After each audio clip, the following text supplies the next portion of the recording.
Sir, Sabarimala വല്ലാത്തൊരു അവസ്ഥയിൽ എത്തി നിൽക്കുകയാണല്ലോ. ഇപ്പോൾ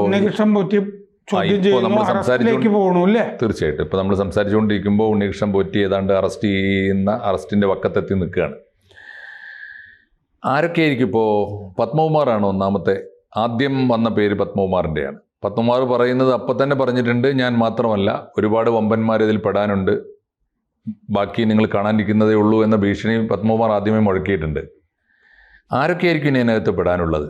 അതിൽ ശ്രദ്ധിക്കേണ്ടത് ഈ സമയത്തൊക്കെ പഴയ ദേവസ്വം കമ്മീഷണറും പഴയ പ്രസിഡന്റും രണ്ട് സ്ഥാനത്ത് വരുന്ന വലിയ പുള്ളിയാണ്. അതെ, എൻ വാസു. അതെ, എൻ വാസു ആ കാലത്ത് മുഖ്യമന്ത്രിയുടെ വലിയ വിശ്വസ്തനും ഒക്കെ ആയിരുന്നു. അപ്പോൾ എൻ വാസുവിനെ മാധ്യമങ്ങൾ ചെന്ന് കണ്ടപ്പോൾ വാസുവിൻ്റെ ഒരു വാദം, ഞാൻ മാർച്ചിൽ വരെ കമ്മീഷണറായിരുന്നു, അത് കഴിഞ്ഞ് ഞാൻ പ്രസിഡന്റ് ആകുന്നത് നവംബറിലാണ്. ഈ കാലയളവിൽ, ഈ ഇടയ്ക്കുള്ള കാലയളവിലാണ് ഈ പരിപാടികളൊക്കെ നടന്നിരിക്കുന്നത്, അതുകൊണ്ട് എനിക്ക് ഉത്തരവാദിത്വം ഇല്ല എന്ന് പറഞ്ഞിട്ട് ഇത് മുഴുവൻ പത്മകുമാറിന്റെ തലയിലേക്ക് വെച്ച് തടിയൂരാനാണ് വാസു ശ്രമിച്ചിരുന്നത്. പക്ഷെ വാസുവിന് അങ്ങനെ എളുപ്പത്തിൽ ഊരിപ്പോവാൻ കഴിയില്ല എന്ന് നമ്മൾ മുമ്പ് പറഞ്ഞിരുന്നതാണ്. ഇപ്പോൾ ഹൈക്കോടതിയിൽ ദേവസ്വം ബോർഡിന്റെ വിജിലൻസ് കൊടുത്ത അനുബന്ധ രേഖയിൽ എൻ വാസു ആണ് ഇതിൻ്റെ തുടക്കക്കാരൻ എന്ന് സ്ഥിരീകരിച്ചിട്ടുണ്ട്. അപ്പോൾ അത് ഈ ദ്വാരപാലക ശില്പങ്ങളിലെ പാളിയുണ്ടല്ലോ, സ്വർണ്ണപ്പാളി, അതിനു മുമ്പ് തന്നെ എൻ വാസു ഈ പരിപാടി തുടങ്ങി വെച്ചതായിട്ട് മറ്റേ ദേവസ്വം വിജിലൻസ് ഹൈക്കോടതിയിൽ കൊടുത്ത അനുബന്ധ രേഖയിൽ പറയുന്നുണ്ട്. അതായത് കട്ടിളയുടെ സ്വർണ്ണപ്പാളി കൊണ്ടുപോയിട്ടാണല്ലോ ഈ ഉണ്ണികൃഷ്ണൻ പോറ്റി പരിപാടി തുടങ്ങുന്നത്. അത് കഴിഞ്ഞിട്ടാണ് മറ്റേ ദ്വാരപാല ശില്പങ്ങളുടെ വരുന്നത്. അപ്പൊ കട്ടിളയിലെ സ്വർണ്ണപ്പാളി ചെമ്പായിട്ട് എഴുതുന്നത് എൻ വാസു ആണ് എന്ന്, അത് ആ സ്വർണം ചെമ്പാക്കി മാറ്റിയത് എൻ വാസു ആണെന്നാണ് വിജിലൻസ് ഹൈക്കോടതിയിൽ ദേവസ്വം വിജിലൻസ് കൊടുത്ത രേഖ. അനുബന്ധ എന്ന് പറഞ്ഞാൽ ഈ പരമ്പരയിലെ ആദ്യത്തെ കുറ്റകൃത്യം അതാണ്. സ്വർണമായിരുന്ന ഒന്നിനെ ചെമ്പാണെന്ന് രേഖപ്പെടുത്തി. അതാണല്ലോ ഈ കള്ളന്മാർക്കൊക്കെ സൗകര്യം ചെയ്തു കൊടുക്കുന്നത്. ചെമ്പല്ലെങ്കിൽ അത് എടുക്കേണ്ട കാര്യമില്ലല്ലോ അവിടുന്ന്. അപ്പൊ വാസുവാണ് ഒന്നാം സ്ഥാനത്ത്. അപ്പോ അന്നത്തെ ബോർഡ് ഇതിൻ്റെ അകത്ത് മൊത്തത്തില് പ്രതി തന്നെയാണ് എന്ന് അതിൻ്റെ അകത്ത് പറഞ്ഞിട്ടുണ്ട്.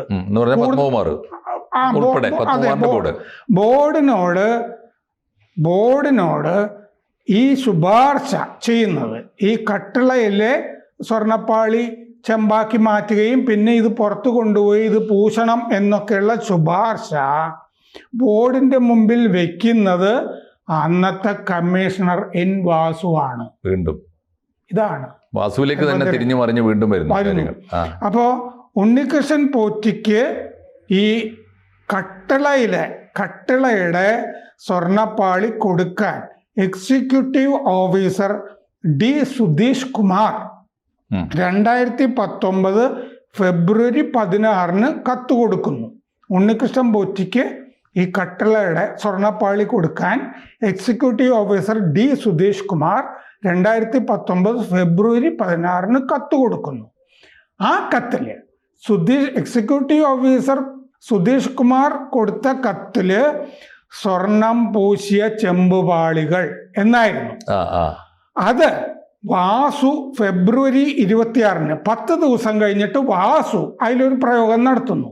10 ദിവസം കഴിഞ്ഞിട്ട് വാസു കമ്മീഷണർ ഫെബ്രുവരി 26 ബോർഡിനുള്ള ശുപാർശയിൽ ഈ സ്വർണം പൂശിയ ചെമ്പുപാളികൾ എന്നുള്ളതിലെ സ്വർണം പൂശിയ എന്നുള്ളത് വെട്ടിക്കളഞ്ഞു പറഞ്ഞാൽ വിശേഷണം വെട്ടി, എന്നിട്ട് ചെമ്പുപാളികൾ മാത്രമാണ്. അപ്പൊ വാസു തന്നെയാണ് പ്രതി. ശരിക്കും വാസുവിന് തന്നെയായിരിക്കും അതിന്റെ ഗൂഢമായ താല്പര്യം. വാസുവിന് അജണ്ട ഉണ്ടായിരുന്നു എന്നർത്ഥം. ഇത് അംഗീകരിച്ചിട്ട് മാർച്ച് 19 ബോർഡ് തീരുമാനം എടുത്തു. അതായത് ചെമ്പുപാളി എന്ന് പറഞ്ഞ ശുപാർശ എൻ വാസു എന്ന് പറഞ്ഞ കമ്മീഷണറുടെയാണ്. അതിൻ്റെ മുകളിലാണ് ബോർഡ് തീരുമാനം എടുക്കുന്നത്. ഇതനുസരിച്ച് ദേവസ്വം സെക്രട്ടറി എസ് ജയശ്രീ ഉത്തരവ് പുറപ്പെടുവിച്ചു. ഇതാണ് അനുബന്ധ രേഖയിൽ പറയുന്നത്. അപ്പോൾ വിജിലൻസ് ഇപ്പം ഞാൻ പറഞ്ഞ അത്രയും കാര്യങ്ങൾ പറഞ്ഞിട്ട് അനുബന്ധ റിപ്പോർട്ട് ഹൈക്കോടതിയിൽ സമർപ്പിച്ചിട്ടുണ്ട്. നേരത്തെ സമർപ്പിച്ചിട്ടുള്ള റിപ്പോർട്ടാണല്ലോ ഇതുവരെ ചർച്ച ചെയ്തത്. അനുബന്ധ റിപ്പോർട്ട് കൊടുത്തിട്ടുണ്ട്. അതിൻ്റെ അകത്ത് എൻ വാസുവിനെ അറസ്റ്റ് ചെയ്യാനുള്ള കാര്യങ്ങളൊക്കെ അതിൻ്റെ അകത്തുണ്ട്. അപ്പോൾ വാസു ഇതിന് ന്യായം പറയുന്നത് അദ്ദേഹത്തിൻ്റെ ഓഫീസിൽ തയ്യാറാക്കിയ ഒരു കുറിപ്പ്, ആ കുറിപ്പ് 3 ഉദ്യോഗസ്ഥർ സാക്ഷ്യപ്പെടുത്തി, അത് ഞാൻ ഒപ്പിട്ടു, ഇത്രയേ ഉള്ളൂ. മാഷ്ക്കറിയാലോ, നമുക്കൊക്കെ അറിയാവുന്നല്ലേ, നമ്മൾ ഒപ്പിട്ട് കഴിഞ്ഞാൽ നമ്മുടെ തീർച്ചയായിട്ടും ഉത്തരവാദി ഒപ്പിട്ട് കഴിഞ്ഞാൽ തന്ത്രി ഒപ്പിട്ടിട്ടുണ്ടെങ്കിൽ തന്ത്രിക്ക് ഉത്തരവാദിത്വം ഉണ്ടല്ലോ. തന്ത്രി ഒപ്പിട്ടിട്ടുണ്ട് എന്ന് 4ാമത്തെ ഖണ്ഡികയിൽ ഹൈക്കോടതി ഉത്തരവിൽ പറഞ്ഞിട്ടുണ്ടല്ലോ. അപ്പോ ഞാനത് എക്സിക്യൂട്ടീവ് ഓഫീസറുടെ കത്ത് സഹിതം ബോർഡിന് കൊടുത്തതേ ഉള്ളൂ എന്നാണ് എൻ വാസുവിന്റെ ന്യായം. ഇത് ഒരു സ്ഥലത്തും നിലപ്പൊന്നല്ല. തീർച്ചയായിട്ടും ഒപ്പിട്ട ആള് തന്നെയാണ് ഉത്തരവാദി. അത് ഞാൻ അറിഞ്ഞതല്ല, ഞാൻ കണ്ണടച്ചൊപ്പിട്ടതാണ് എന്നൊന്നും പറഞ്ഞിട്ടൊരു കാര്യമില്ല. ഒപ്പിട്ടവൻ തന്നെയാണ് ഉത്തരവാദി. തീർച്ചയായിട്ടും വാസു പ്രതിക്കൂട്ടിൽ നിൽക്കും ഈ പോക്ക് പോയാൽ. ഏതായാലും വല്ലാത്തൊരവസ്ഥയാണ് അല്ലേ? ശരിക്കും പറഞ്ഞാൽ ഈ ദൈവത്തിൻ്റെ സ്വത്ത് അല്ലെങ്കിൽ അയ്യപ്പൻ്റെ സ്വത്താണല്ലോ ഈ മോഷ്ടിക്കുന്നത്. എനിക്ക് തോന്നുന്നു ഈ വിശ്വാസികൾ, പാവങ്ങളായ വിശ്വാസികളാണല്ലോ ഏറ്റവും കടുത്ത വിശ്വാസമുള്ള, ആത്മാർത്ഥമായ വിശ്വാസമുള്ള ആളുകളാണിത്. അവരെ അധ്വാനത്തിൻ്റെ പങ്കാണ് ഈ ദാനം ചെയ്യുന്നത്. അതും വിജയ് മല്യ ഉൾപ്പെടെയുള്ള വലിയ 98 അതെ വിജയ് മല്യ ഒക്കെ വലിയ സംഭാവന കൊടുത്ത് ആണ് ഇത് ചെയ്യുന്നത്. ഇപ്പോൾ ഇവർ ഇത് അടിച്ചു മാറ്റുന്നു എന്ന് പറഞ്ഞാൽ അതിൻ്റെ അർത്ഥം എന്താണെന്ന് വെച്ചാൽ, ഇത് ഒരിക്കൽ സ്വർണം പൂശിയത് പിന്നീടത് ഒരൊറ്റ വെട്ടുകൊണ്ട്, ഫയലിലെ ഒരു വെട്ടുകൊണ്ട് ഇത് വെറും ചെമ്പുപാളിയായി തീരുന്നു. എന്നിട്ട് ആ ചെമ്പുപാളി വീണ്ടും പൂശാൻ ഉത്തരവ് കൊടുക്കുന്നു. അത് കൊണ്ടുപോയിട്ട് 49 ദിവസമോ ഒക്കെ സൂക്ഷിക്കുന്നു. ഈ പോണ വഴിയിൽ ഈ പോറ്റി നാട്ടുകാർ സകലം 4/4 എല്ലാ പൂജാമുറിയിലും കയറ്റിയിട്ട് കാണിക്ക വെച്ചിട്ട് അവിടുന്ന് കാശ് വാങ്ങുന്നു. അയ്യപ്പൻ നൈഷ്ഠിക ബ്രഹ്മചാരിയാണ്. ഋതുമതികൾ ഉള്ള വീടുകളിലാണ് ഇത് വെച്ച് പൂജിച്ചിരിക്കുന്നത്. വലിയ ആചാര ലംഘനമാണ് നടന്നത്. കാരണം ഇത് ആന്ധ്രയിൽ കൊണ്ടുപോയി ഒരു വ്യവസായിയുടെ വീട്ടിൽ പൂജിച്ചിട്ടുണ്ട് അല്ലേ. പിന്നെ ഒരു അജി കുമാറിന്റെ വീട്ടില് 35 ലക്ഷം സംഭാവന ചെയ്ത കർണാടകയിലെ ഒരാളുടെ വീട്ടിൽ കൊണ്ടുപോയി പൂജിച്ചിട്ടുണ്ട്. ജയറാമിന്റെ വീട്ടിലുണ്ടല്ലോ ഈ പ്രായത്തിലുള്ള സ്ത്രീകള്. അതെ, ഒന്നാലോചിച്ച് നോക്കൂ. അപ്പോൾ അതിൻ്റെ അർത്ഥം എന്ന് വെച്ചാൽ ഇവർക്ക് ഈ ആചാര ലംഘനവും വിശ്വാസവും ഭക്തിയും ഒന്നുമില്ല എന്നർത്ഥം. ഇവർക്ക് ഈ ദൈവത്തിൻ്റെ പേരിൽ ദൈവത്തിൻ്റെ സ്വത്ത് കട്ടെടുക്കാൻ യാതൊരു മടിയുമില്ല, മോഷ്ടിക്കാൻ യാതൊരു മടിയുമില്ല. അതും ഈ പറഞ്ഞ പോലെ മുഖ്യമന്ത്രിയുടെ വിശ്വസ്തരായ ആളുകളാണ് ഇവർ. കമ്മ്യൂണിസ്റ്റുകാരാണ് എന്ന് വേണമെങ്കിൽ പറയുകയും ചെയ്യാം. കമ്മീഷണറായിരുന്ന കാലത്ത് ഇവർക്ക് പറ്റിയ ഉദ്യോഗസ്ഥനായതുകൊണ്ടാണല്ലോ വെച്ചത്. കമ്മീഷണർ സ്ഥാനത്ത് നിന്ന് പുറത്തിറങ്ങിയ ഉടനെ ചെയർമാനാക്കി, അല്ല പ്രസിഡൻ്റാക്കി വെച്ചു. പ്രസിഡൻ്റാക്കി വെച്ചത് അതിനേക്കാൾ വിശ്വസ്തനായിട്ടാണല്ലോ. അപ്പോൾ ഈ സത്യത്തിൽ ഇപ്പോൾ ഇതിൽ നിന്ന് ബോധ്യപ്പെടുന്നൊരു കാര്യം എന്താണെന്ന് വെച്ചാൽ, ഈ അക്ഷരാർത്ഥത്തിൽ അവിശ്വാസികളായ, വിശ്വാസത്തോട് യാതൊരു കൂറും ബഹുമാനവും ഇല്ലാത്ത ആളുകൾ ദൈവത്തിൻ്റെ സ്വത്ത് കൈയിട്ട് വരാനായിട്ട് ദേവസ്വം ബോർഡിൽ കുടിയിരിക്കാനും ദേവസ്വം ബോർഡിൽ കയറിയിരിക്കാനും താല്പര്യം കാണിക്കുന്നു എന്നുള്ളതാണ്. ഇതിലിപ്പോൾ ഒരു പ്രതീക്ഷ വരാൻ പോകുന്നത്, ദ്രൗപദി മുർമു വരുമ്പോൾ നമ്മുടെ ശബരിമലയിലെ ആചാര സംരക്ഷണ സമിതി ഉണ്ടല്ലോ, അവരൊരു നിവേദനം കൊടുക്കുന്നുണ്ട് അത്രേ. ഈ പ്രസിഡൻഷ്യൽ റെഫറൻസ് കൊടുക്കുക പ്രസിഡൻറ്റിനെ കൊണ്ട്.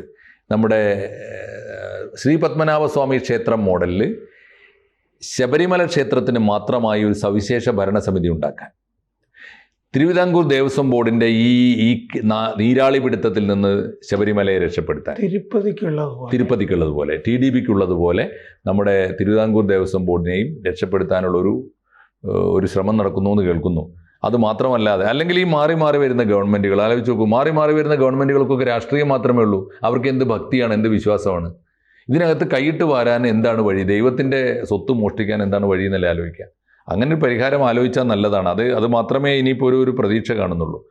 എന്തു വന്നാലും ഈ എൻ വാസുവിനെ, ഞാൻ ആരുമായിരുന്നാലും, വാസു ആകട്ടെ പത്മകുമാർ ആകട്ടെ, ദൈവത്തിൻ്റെ സ്വത്ത് മോഷ്ടിച്ചവൻ എന്ന് പറഞ്ഞാൽ ആരെയൊക്കെയാണ് പറ്റിക്കുന്നത് സാർ? ഈ പാവങ്ങളായ മനുഷ്യന്മാർ അവരുടെ ജീവിതത്തിലെ മോക്ഷത്തിനും സമാധാനത്തിനും വേണ്ടിയാണ് ഉള്ളത് മുഴുവൻ കൊണ്ടുവന്ന് കൊടുക്കുന്നത്. അത് സൂക്ഷിക്കാൻ ഏൽപ്പിക്കപ്പെട്ട ദൈവത്തിൻ്റെ കാവലാളാണ് ഈ ഉദ്യോഗസ്ഥന്മാർ ദേവസ്വം ബോർഡിലെ. അവർ മോഷ്ടിച്ചാൽ അവർക്ക് അവരെ നിയമിച്ച ജനങ്ങളോട് കൂറില്ല, എല്ലാം അറിയും എന്നവർ വിശ്വസിക്കുന്ന അല്ലെങ്കിൽ വിശ്വസിക്കാൻ ബാധ്യസ്ഥരായ ഈശ്വരന്മാരോടും കൂറില്ല. ദൈവനിന്ദയും ജനനിന്ദയുമാണ് ഒരേ സമയത്ത് കാണിക്കുന്നത്. ഇവർക്ക് ഇരട്ട പണിഷ്മെൻറ്റ് കൊടുക്കാനുള്ള സംവിധാനം വല്ലതുമാണ് അടിയന്തരമായിട്ട് ആലോചിക്കേണ്ടത്. എന്തായാലും ഈ അയ്യപ്പ സംഗമങ്ങൾ നടത്തിയിട്ട് ദൈവത്തെയും മനുഷ്യരെയും പറ്റിക്കാൻ ശ്രമം നടത്തുമ്പോഴാണ് അയ്യൻ്റെ ഒരു ലീലാവിലാസം. ആലോചിച്ച് നോക്കൂ. കൃത്യമായ പണി നല്ല സമയത്ത് കൊടുത്തിരിക്കുന്നു എന്ന് വേണം കരുതാൻ. ഏതായാലും നല്ല പണിഷ്മെൻറ്റ് കിട്ടാൻ ഇടയാക്കട്ടെ എന്ന് നമുക്ക് ഈ സമയത്ത് ആശംസിക്കാം. കൂടുതൽ വാർത്തകളും വിശേഷങ്ങളും നിങ്ങളിലേക്ക് എത്താൻ ABC മലയാളം സബ്സ്ക്രൈബ് ചെയ്യുക, ബെൽ ബട്ടണും അമർത്തുക.